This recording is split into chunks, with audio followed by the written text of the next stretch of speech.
Good evening. My name is Enrica Jang, Executive Director of Poe Baltimore and the Edgar Allan Poe House and Museum in Baltimore, Maryland. It's oddly fitting that we begin a year-long celebration of a Poe with observance of her death. Virginia Eliza Clem Poe was the loving wife of famed author and poet Edgar Allan Poe. She is also one of the more controversial figures in Poe's controversial history, having married at only 13. Virginia dies on this day, January 30th in 1847.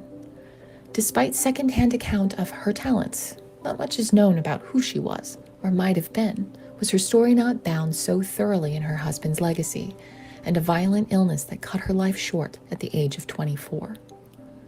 For nearly 2 centuries, Virginia Poe has existed as more ethereal projection than person, assumed to be the muse for her husband's poetic ideal.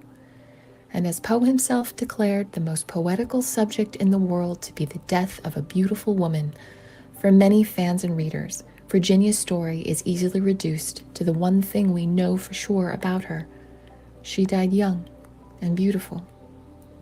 As 2022 marks the bicentennial of her birth, and you don't turn 200 every year, we take this opportunity to reveal Virginia Eliza Clem Poe's hidden history as muse, poetess, child bride, and daughter of Baltimore.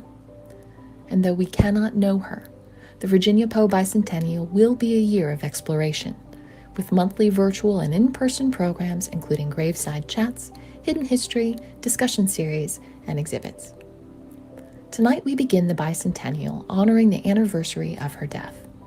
Join me for a graveside chat with Lou Ann Marshall, tour director at Westminster Hall Burial Ground here in Baltimore, where Virginia is buried alongside her husband, followed by history with Roger McCormick, director of education at the Poe Cottage at Fordham in New York, the site of Virginia's death in 1847.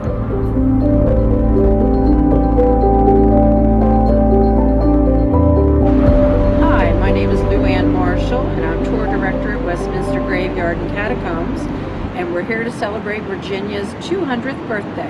Happy birthday, Virginia. Thank you for meeting with me today. Absolutely. And I'm really excited to talk about a historical figure that is front and center and yet obscure when it comes to Poe's history. So give me maybe your introduction to Virginia Eliza Clem Poe. Well, Virginia was a very shy young woman, and Edgar Allan Poe only lived with them for about 2 years, but apparently he fell in love with her. And by all accounts, it was a very loving relationship. Not a lot of attention is given to her. As you said, she's rather obscure. There's mention made of her, but most of the attention is on Edgar because he's the star. She was his first cousin, and back then, it was not at all uncommon for first cousins to marry because you would keep the money and the social position in the family. And the Poes were very well known in Baltimore. And as I said, it was a love match. It was also not uncommon for girls as young as 13 to marry because the infant mortality rate was so high. And their husbands were often older so that they could take care of them and take care of the family. So it does seem, even in that day, though, there was some concern about she is very young, and the family doesn't announce it for another year. Not that 14 is better than 13, but even there's some awareness that she is very young. She is very young, and he was 26 at the time. Well, Virginia is buried here. Yes, she is. Can you tell us a little bit about? I heard this story, and it's such a creepy Poe story. So please tell me. Okay. Please share with us. Virginia Poe developed tuberculosis around the time she was 17. Apparently, she had it before then, but she had a very beautiful voice. And whenever they went out to a social gathering, she was asked to sing.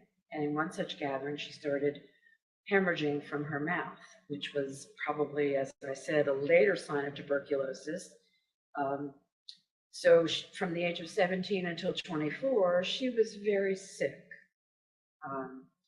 When they were living in New York during that time, they had a fireplace, but it was so cold in their little cottage that she would sleep with his greatcoat over her, and the cat would sleep on her feet. So she died when she was 24, and she was buried up in New York. After Poe was moved out front and became sort of the famous person that he is, the cemetery in New York was being moved, and there was a gentleman there by the name of William Gill, and he was a big Poe fan. So he decided he would bring Virginia to Baltimore and place her by her husband's side. After he dug her up, he made repairs to her casket. She had been dead almost 40 years. He discovered there was no money provided for an escort. One was really not thought necessary. So what he did until he could raise money for his own train fare was keep her body in a box beneath his bed. Now that is a fair box. Well, then they brought her down here and placed her in a small bronze casket about that size, because by then she was simply bones. She had again been dead for 40 years. She had not been embalmed, and even if she had been embalmed, she probably would have been bones. And she was buried under the monument with her mother, who was also, and also with Poe. So his mother-in-law came out with him when he came to the front. So she came along for the ride then, but Virginia was delayed about 10 years. Well, you've been here, you worked here a very long time. Yes, I have. have. Many tours, and we tell the story of Virginia, even at Poe House. When people come to the grave, do you see anyone make an observance for Virginia, or make an observance for the women at Poe's side? We will often find flowers on the other sides, but not as often as we do in the front. So they're sort of the forgotten women in the Poe story. Maria, his mother-in-law and his aunt, he called her Muddy, which was a very affectionate term for mother, I guess, at the time, or maybe it was his own personal nickname. But she's the one who made it possible for him to write. She took in laundry, she did odd jobs, she took care of the family to a point so that he could do some writing, because she recognized that that was his passion. I do find that aspect striking, because Poe raised in relative comfort from his foster family, but never adopted, never allowed to forget that he's a foster son. But they have everything and begrudge what is given to Poe. This family, coming to Baltimore, they have nothing, and Muddy allows Edgar to become part of her household. Oh, absolutely. Well, Poe had a very good relationship with his foster mother, Frances, who also died from tuberculosis. But he did not have such a wonderful relationship with his foster father, which I imagine is why he was never officially adopted, although he did take their last name as his middle name. John Allen had no intentions of leaving any money to Edgar. And she, as I said, Maria did odd jobs so that he could actually, he worked, but he did mostly editing and writing, but writing was his passion, and her taking care of the family for a little while made it possible for him to do that. Not to be irreverent, but why should we talk about Virginia? I have my personal feelings, I'm sure everybody does when you study Poe's history, but I believe why? she was the love of his life, and maybe she was very quiet and very demure, but she inspired him, I believe, and that's, for me. Plus, I find her fascinating. You know, a very attractive woman. Her portrait was done after death, and if you've ever gone to museums and seen pictures where the eyes look funny, that's probably because they were painted after death. Her eyes are downcast, so you just see her beautiful profile, and I do honestly believe she was the love of his life. Now, he wrote Annabel Lee in Virginia's memory, which is my personally favorite Poe work, and I guess Annabel Lee was a little more lyrical than Virginia, which is a kind of hard name, but you know, it was in her memory, and he really never got over her. Even though he tried to move on, he went into a severe decline after her death. So. It's incredible insight into Poe's work. He himself stating the death of a woman, the most poetical subject in the world. Absolutely, and that's she lingers for 5 years. Yes, she does, which is a shame. I mean, it was a painful disease. There was no medicine that you could take to feel better. You just eventually die from it. They called it consumption back then, which, you know, was a very romantic term, I suppose, but it was basically tuberculosis. There are some particular things about tuberculosis that make for interesting reading in this period. So the flushed cheeks, sparkling eyes. The scariest part is the hemorrhaging from the mouth or the nose. As I said, that was a very late sign of tuberculosis. So she apparently had it for a number of years before it really manifested itself. But, you know, I find it fascinating. She had a beautiful voice. You know, she was apparently a soprano. And, you know, it's amazing to me that whenever they went out, she was, for a moment, the center of attention. And now she's 200 years old, and thankfully we're giving her some love. Poe's grandparents served in the Revolution, and it's likely that Poe's grandmother also buried somewhere here. Can you tell me a little bit about Elizabeth Cairns Poe? I really don't know a lot about her. She's not in our book of burials, so I'm not sure where she is buried. David Poe, the family was at one time perhaps not wealthy, but well off. And he was quartermaster in Washington's army, and he paid for a lot of supplies from his own money and was never reimbursed. And that's why the Poes became penniless. His grandmother fascinates me. Unfortunately, I don't know a whole lot about her, but I'm going to look her up and discover some things. It's great that you mention his contribution, like financial contribution to the Revolutionary War cause, and not reimbursed for this. At Poe House, we tell the story of Elizabeth Cairns Poe receiving a pension for her husband's service in the Revolutionary I have seen War. that. That's about all I know Yes, about so her. the story goes that I was told, the Marquis de Lafayette, returning to the United States to visit the country he had helped fight for, and remembers the Poes by name when he comes to Baltimore. And part of the reason he remembers them so well, not just that David Poe Sr. gives money to the Revolutionary War cause, but Elizabeth Cairns Poe marshals a number of women together here in the city, takes over the assembly room, and sews 500 pairs of pants for the Marquis de Lafayette soldiers. Oh, wonderful. And so part of the reason she gets that pension, she serves too. She serves too. So absolutely. Very interesting. Thank you for sharing that. I did not know that. You know, I love hearing new things, and she's been sort of an enigma to me. I knew that she got a pension because I looked it up, but I did not know about the pants. Not the pants. I love that.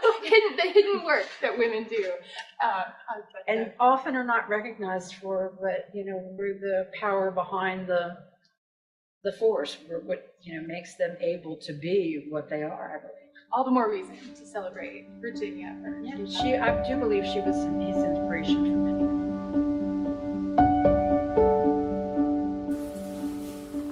Annabel Lee by Edgar Allan Poe.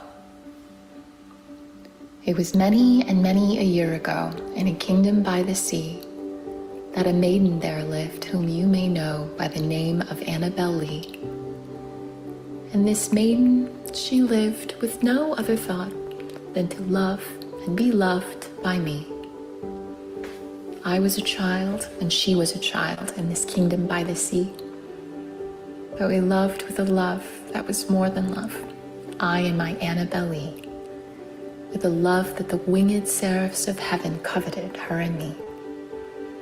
And this was the reason that, long ago, in this kingdom by the sea, the wind blew out of a cloud, chilling my beautiful Annabel Lee, so that her high-born kinsman came and bore her away from me, to shut her up in a sepulchre in this kingdom by the sea. The angels not half so happy in heaven when envying her and me.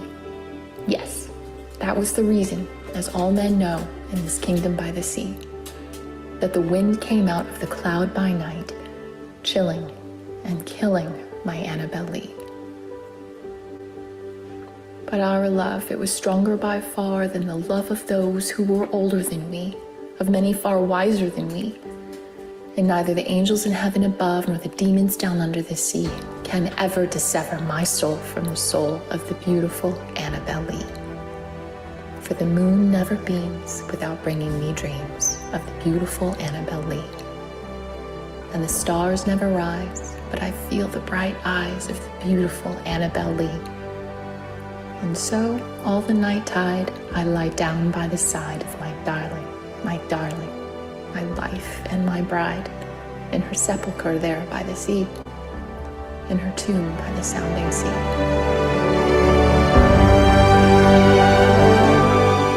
My name is Roger McCormack. I'm the Director of Education here at the Bronx County Historical Society.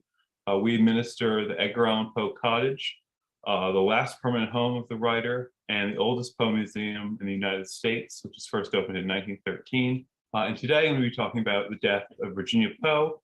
And 2021 marks the 200th anniversary of her birth. But she dies very young, sadly, at the age of 24 in 1847 at the Cottage in Fordham in what is today the Bronx, New York. He moves first to New York City, Manhattan, in 1844, and he's successful there, but he's kind of leading this very transient, nomadic life. He contracted tuberculosis in 1842 in Philadelphia, and was very sick. And Poe was obviously very poor, writing a lot and being very fruitful creatively, but also kind of bedeviled by his own alcoholism and his quarrels with other writers. But the idea at the time was, and it was kind of a false belief, because tuberculosis is it's caused by bacteria. The belief was that if you had clean country air, it would help people recover from the ravages of the disease. So Poe moves with his wife Virginia first to what is now the Upper West Side at the Brennan Farm, and there he writes The Raven, which makes him very famous. And he's welcomed into this New York literati set, where for a time he's very well liked and lauded by these other New York writers. At the time he lived there, it was very bucolic, very rural, and the idea was that the move would rejuvenate and kind of ameliorate Virginia's condition. But unfortunately, it's not true, and it doesn't work, and she dies there in the cottage in 1847. And they're very poor, and the legend was that Poe only had his coat and his cat to keep her warm in the cottage.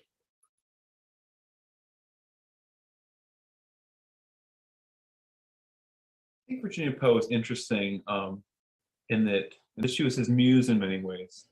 When he's engaged to her, when he's young in Baltimore, where he's living, that's when he's first living with his aunt and his brother at the time as well, and Virginia, who was also his first cousin, so they were related as well. But he tended, I think he felt very stable there, and that's where he starts to write kind of the tales of the Gothic horror. first in Baltimore, because he first just wants to be a poet, and then he finds he can't make any money from that, so he kind of transitions to also writing these, tales of Gothic horror. So I view Virginia really as kind of a muse for him early creatively, and later in Fordham, kind of a different kind of muse, where Poe is becoming very kind of distraught because of her illness. And then with tuberculosis, there were like these periods where it oscillated, where she'd be very sick and then get better. And Poe said it was this oscillation that like really drove him crazy. And the great line is, "I became insane with long intervals of horrible sanity." So I think that there's like the nice part where she's the muse, in helping him kind of ground him and giving him that kind of freedom to be creative. There's also like the dark side that like Poe's writing. I mean, it's really dark, and I think a big part of that comes from, the terrible circumstances in his life. Not only the poverty, but kind of, witnessing his wife die, very slowly over a 5-year period. But I think she continues to draw attention because Poe is really. People say that he fell in love with other women, after her death, that he was engaged briefly. But I think Virginia really was the only woman he loved, and that you see this like in some of his letters. It was like one of the only places with her and with his aunt that he found kind of any kind of like domestic happiness. She's very young when they marry. She's only 13. Edgar is 25 or 26, and she dies at 24. This is very kind of fitful and very short life, which is very depressing. But also it's very interesting too that like women at the time, I think, were particularly if they were like came from poorer backgrounds, had even less agency than some of these wealthy women that Poe became acquainted with in the New York literary world. But with Virginia Poe, it's very interesting that you have this. You see this like potential where, if she lived in a different time, maybe she would have been a poet in her own right, based on the Valentine she writes to Poe. Not only a poet in her own time, but what she would have perhaps accomplished had she not become sick at so young an age.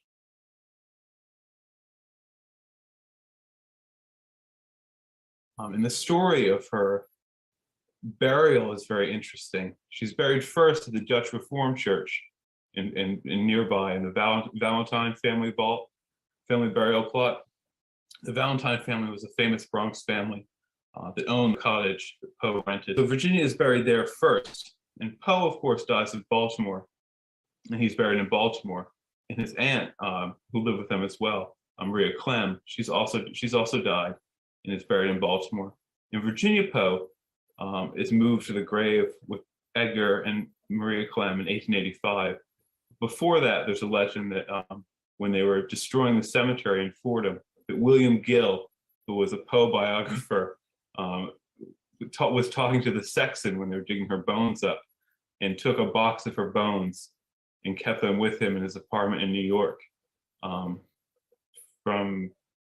until she was moved back to Baltimore. So it's a very macabre story. The William Gill was given to tall tales, but the story has credence.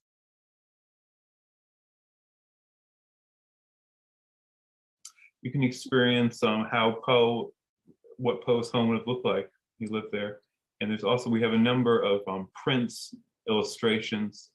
We also have Poe's rocking chair that was believed to have belonged to him, a mirror he had, and Virginia's bed is also original. The bed she dies in, that's right. It's believed to be the same bed. The cottage is almost destroyed in the 1890s. They're widening Kingsbridge Road, so the cottage is moved just north in its current location on the Grand Concourse in East Kingsbridge Road, and it came very close to being destroyed.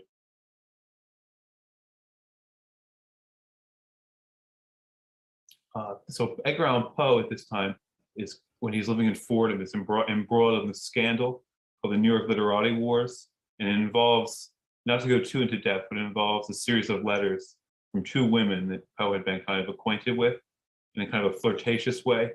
Not that he was like having affairs, but that he was kind of, when he went to these salons, he was, famous and seen as a creative genius, and so women liked him.